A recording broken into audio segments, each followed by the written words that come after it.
Kita persiapkan pembacaan firman Tuhan dalam rangka penghiburan malam hari ini dari Roma pasalnya yang ke-8.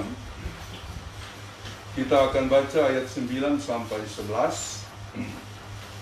Roma pasal 8 ayat 9 sampai dengan ayatnya yang ke-11.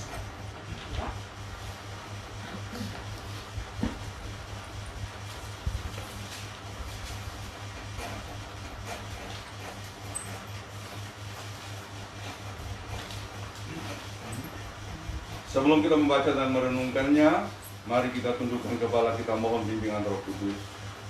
Ya Allah Bapa di surga, di tengah-tengah kedukaan ini, kami mencari Engkau sumber kekuatan kami. Sebab daripada mula ada pertolongan, ada penghiburan yang sejati. Itulah sebabnya Bapa, meski ada rasa sedih yang besar, rasa gamang yang begitu nyata, kami merindukan pertolongan-Mu, kami rindukan firman-Mu.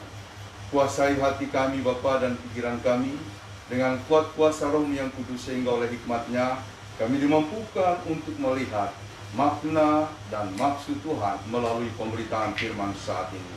Berfirmanlah, kami semua anak-anak-Mu yang bersekutu ini sedia mendengarkannya dalam nama Tuhan Yesus. Amin. Roma pasalnya yang ke-8 ayat 9 sampai dengan ayatnya yang ke-11. Saya akan membacakan untuk kita semuanya. Roma 8 ayat 9 sampai 11 demikian. Tetapi kamu tidak hidup dalam daging, melainkan dalam roh. Jika memang roh Allah diam di dalam kamu, tetapi jika orang tidak memiliki roh Kristus, ia bukan milik Kristus. Tetapi jika Kristus ada di dalam kamu, maka tubuh memang mati karena dosa, tetapi roh adalah kehidupan oleh karena kebenaran. Dan jika roh Dia yang telah membangkitkan Yesus Kristus dari antara orang mati diam di dalam kamu, maka Ia yang telah membangkitkan Kristus Yesus dari antara orang mati akan menghidupkan juga tubuhmu yang fana itu oleh rohnya yang diam di dalam kamu. Demikianlah pembacaan firman Tuhan. Terpujilah Tuhan kita Yesus Kristus.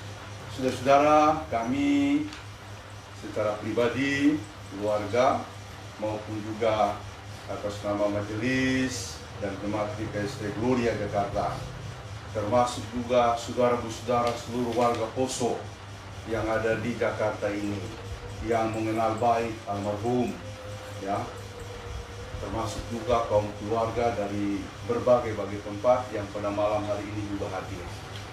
Kami mengucapkan turut berduka cita, khususnya kepada keluarga besar Galambang, keluarga besar Muntindapu, dan lebih lagi kepada Ibu Titin, Mama Eren yang tidak dapat ke sana mengikuti suami ataupun ipar, karena Pak Boy dan Arnold dalam perjalanan menuju ke Poso. Nah, kami turut berduka cita dan berdoa kiranya kekuatan Allah itu akan menaungi kaum keluarga dan kita semuanya. Saudara-saudara, beberapa waktu yang lalu saya membuat sebuah renungan pendek mengenai hidup. Kehidupan ini secara real itu ada susahnya, ada senangnya, ada dukanya, ada sukanya. Nah, jadi kalau kita percaya kepada Kristus, kita akan memahami bahwa dalam dua-duanya kita hidup. Sekaligus dua-duanya kita terima. Kalau tidak pakai iman kepada Yesus, kalau kita pakai kacamata dunia, maka kita akan membelah hidup ini dalam dua bidang. Yang senang, yang sehat, yang baik kita syukuri, lalu yang sebaliknya akan kita tolak, bahkan kita sesali, dan barangkali juga akan kita merasa kecewa. Imanlah yang mampu untuk menggiring kita menjalani kehidupan dalam dua dimensi itu. Itulah sebabnya kita beribadah pada malam hari ini. Karena meskipun ada rasa pedih yang besar terpancar dari ungkapan saudara tidak tadi Titin, Mama Eren, namun di balik duka cita, Mama Eren tadi berkata, ini adalah cara Tuhan yang paling tepat, Tuhan lebih mengasihinya. Kalau bukan dengan iman, kita akan sulit mengucapkan kata-kata itu. Dan saya sudah menemukan beberapa kasus terkait dengan kematian, di mana keluarga yang ditinggalkan sulit untuk menerima peristiwa itu dan sangat kehilangan sampai hari ini. Bahkan ada yang betul-betul kecewa sehingga tidak lagi mengingat gereja, tidak lagi berdoa, tidak lagi beribadah menurut pengakuannya. Dan saya mengatakan, sampai kapan? Sampai kapan ibu bapak lalu kemudian dililit oleh duka, padahal peristiwanya udah puluhan tahun yang lalu, tapi bapak ibu masih bersedih dengan amat sangat. Harus pakai kacamata Kristus dalam pembicaraan saya, harus pakai kacamata iman. Kalau tidak dengan iman, sulit bagi kita untuk memahami peristiwa-peristiwa dalam dua dimensi itu, yaitu susah maupun senang, duka maupun suka. Saudara-saudara, contoh terhebat yang pernah kita punya khususnya dalam Alkitab adalah Ayub. Ketika dia diuji, saya tidak usah ceritakan bagaimana dia mengalami proses ujian, lalu segala-galanya habis. Semua hartanya, anak-anaknya habis. Dia sendiri lalu kemudian menderita sakit. Tubuhnya didera oleh borok-borok, suatu penyakit yang sampai hari ini masih menjadi pertanyaan. Apakah kusta? Tapi kalau kusta ini borok-borok begitu banyak di sekujur tubuhnya. Dalam keadaan seperti itu, dia tetap melihat peristiwa ini dalam kacamata iman. Karenanya, meskipun istrinya meninggalkan, semua sahabat-sahabat mencemooh dia yang dengan berkata, mengapa kamu masih beriman? Sementara kamu menderita, di manakah Tuhan? Tapi dia berkata, aku datang ke dunia ini dengan telanjang aku keluar dari rahim ibu, dan telanjang pula aku akan kembali. Tuhan yang memberi, Tuhan yang mengambil, terpujilah nama Tuhan. Jadi Bapak Ibu Saudara-saudara kaum keluarga, meski peristiwa kematian yang dialami orang tua kita bagaikan kabarnya seperti kilat yang menyambar kehidupan kita, kiranya iman ini, iman Ayub ini akan kita jadikan dasar untuk berdiri dan mengatakan, Tuhan, seperti Mama Eren tadi bilang, Tuhan lebih mengasihi, Tuhan lebih tahu apa yang terjadi dengan kekasih kita, dengan orang tua kita, dengan saudara kita, dengan sahabat kita. Namun begitu, Paulus tetap bertahan, Ayub tetap bertahan. Dia terus berserah, segala-galanya habis. Tuhan memberikan pengenalan-pengenalan melalui penderitaan-penderitaan, dan akhirnya dia mengakui. Dia sempat sanksi ketika teman-temannya itu memberikan dalil-dalil.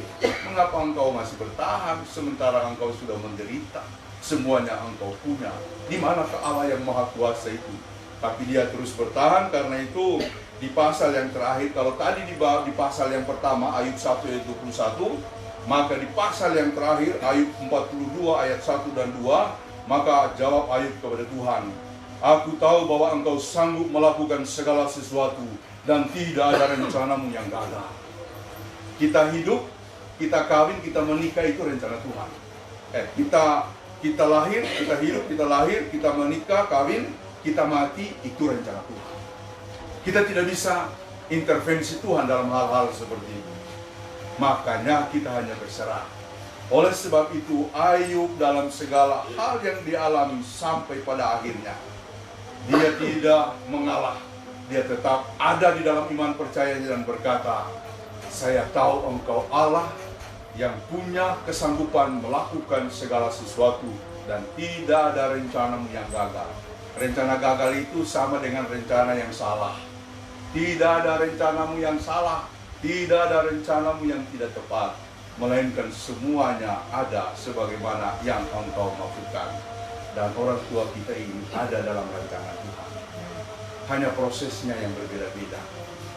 Ada yang mati karena sakit, ada yang tiba-tiba seperti ini. Prosesnya yang berbeda. Karena kita manusia yang terbatas, hati nuraninya juga perasaannya terbatas, suka sedih, suka kaget, Kadang-kadang kita melihat, waduh kasihan, kenapa harus seperti itu?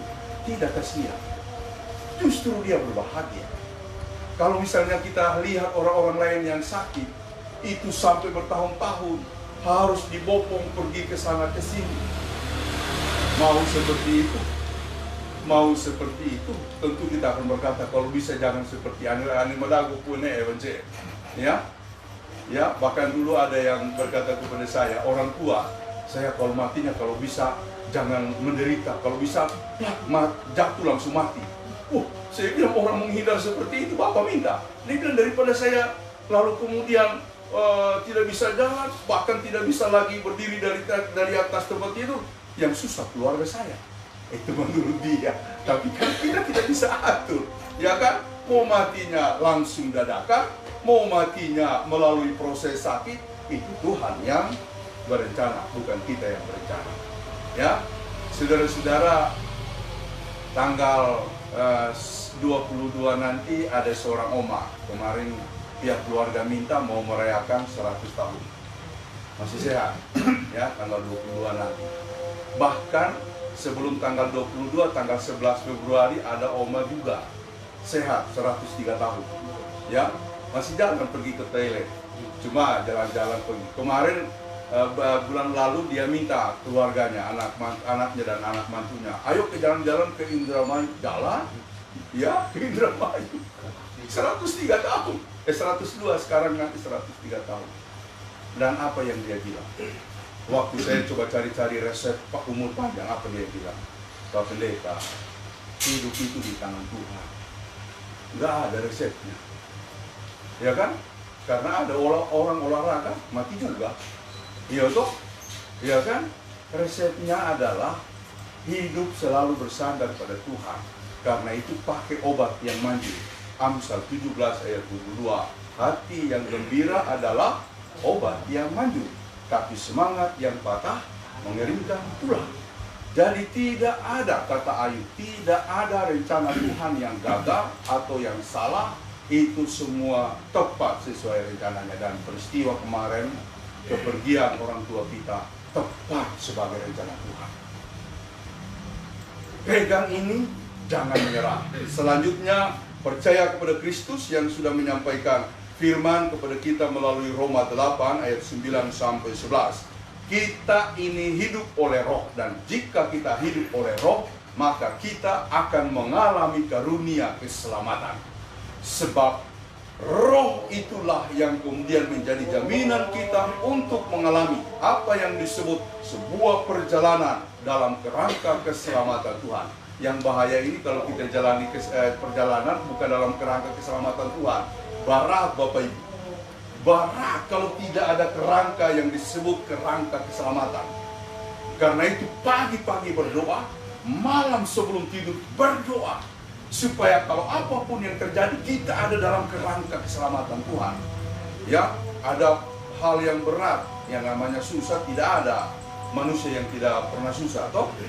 Ya, sering kan dengar pendeta yang menceritakan pengalaman seorang bapak yang datang kepadanya, Pak Pendeta, tolong tunjukkan saya jalan hidup atau tempat di mana saya bisa hidup nyaman, damai, sejahtera. Lalu pendeta itu mengatakan, memang kamu mau tempat yang damai, sejahtera, nggak ada susahnya? Oh, saya mau. Ayo, saya antar. Kemana dia diantar? Ke kuburan, ya kan? Inilah tempat yang nggak ada susah dan damai sejahtera. Kuburan. Oh, bukan itu maksud saya. Nggak ada hidup yang aman dan damai sejahtera, ya kan? Pasti ada susahnya. Karena itu pakai kerangka keselamatan.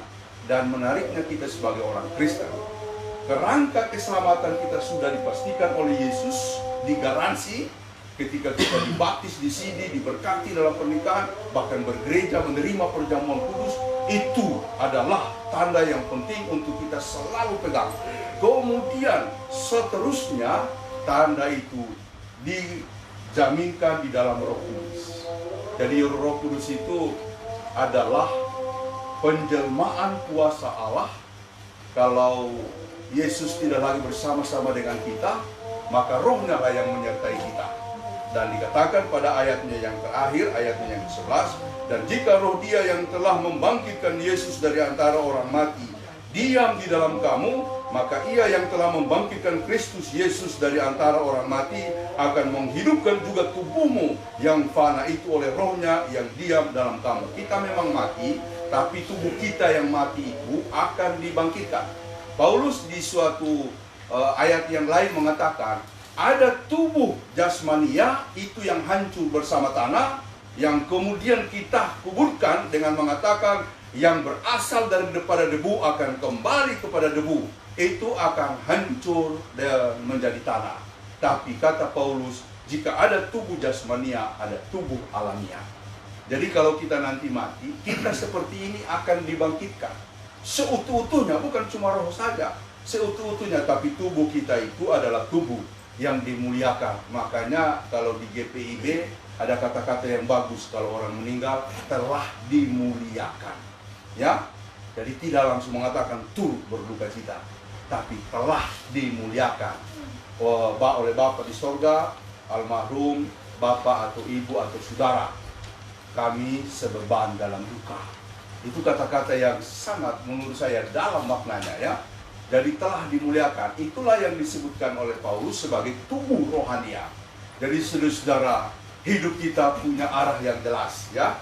Punya arah yang jelas. Saya akan tutup dengan ayat-ayat yang selalu saya ulang-ulang, ya, kalau kita berada dalam ibadah penghiburan. Ayub 14 ayat 14, kalau orang mati akankah dia hidup kembali? Tidak ada yang mampu menjawab itu. Itu ribuan tahun yang lalu, bahkan ribuan tahun sebelum Yesus lahir. Pertanyaan itu sudah diajukan oleh Paulus. Kalau orang mati, apakah dia hidup kembali? Tidak ada yang mampu menjawab. Semua agama besar di Mesir itu dulu, banyak agama besar punah, tidak mampu memberikan jawaban. Yesaya datang lalu memberikan jawaban yang pasti dengan mengatakan, orang-orangmu yang mati akan hidup pula, mayat-mayat mereka akan bangkit kembali. Yesus menjelaskan apa yang dinubuatkan oleh Yesaya itu, ya dan amin. Ketika dia mati, dia bangkit pada hari yang ketiga. Itulah sebabnya di Yohanes 14 ayat 1 dan seterusnya, Yesus berkata, janganlah gelisah hatimu, percayalah kepadaku. Di rumah Bapakku banyak tempat tinggal. Aku pergi ke situ untuk menyediakan tempat bagimu. Bapak Sarpin Galambah, orang tua terkasih saudara kita, sudah punya tempat di surga. Dan sampai menghembuskan nafas terakhir, semua keluarga berdoa, dia sendiri penuh penyerahan diri. Semoga kaum keluarga dan kita semua dikokohkan untuk melewati kedukaan ini. Kita doakan pemakaman besok berjalan dengan baik. Dan selanjutnya kita yang masih hidup, jangan lagi bimbang, jangan lagi ragu-ragu untuk mengatakan, Tuhan, mulai hari ini saya tahu apa yang harus saya lakukan, yaitu bertindak berdasarkan iman percaya, bukan berdasarkan yang lain. Semoga Tuhan memberkati kita. Amin.